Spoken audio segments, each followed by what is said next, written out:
Once upon a time, in a land shining bright, lived a queen named Queenie, with golden light. Her hair was like the sun, her eyes like the sea, and everyone who met her couldn't help but be free. Queenie was kind and loving, always fair and just. She ruled her kingdom with a golden dust. She had a magical crown that sparkled with joy, and a golden wand that could make any toy. One day, a little boy named Timmy came to town, with a sad heart and a frown. He was lost and couldn't find his way.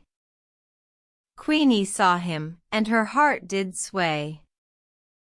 "Hello, little one," she said with a smile. "What's troubling you? Is there something awhile?"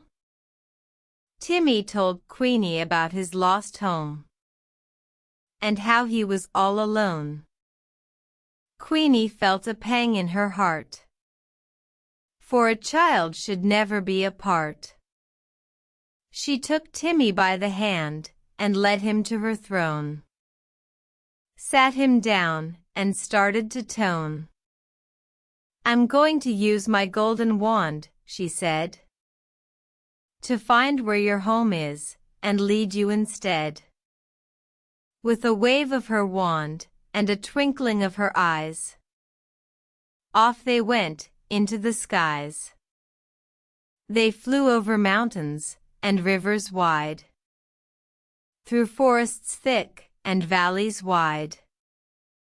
Timmy was amazed by the sights he did see, but he longed for his home, he longed to be free. After a while, they saw a house just like his own, with a garden full of flowers and a door that did groan. Queenie turned to Timmy with a smile so bright. "This is your home, my dear, it's the light of your night." Timmy hugged Queenie with tears in his eyes.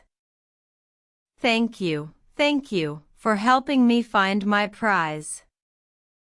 Queenie smiled, and with a twinkle in her eyes, "It was my pleasure, my dear, it was my pleasure." From that day on, Timmy and Queenie were friends. They explored the land and the adventures they lends. For Queenie Goldstein was a queen like no other. She touched the lives of all and taught them to brother. And as the day ended and the sun began to set, Timmy and Queenie went back to their met, with a twinkle in their eyes and hearts full of cheer. They knew that tomorrow would bring more adventures near. The end.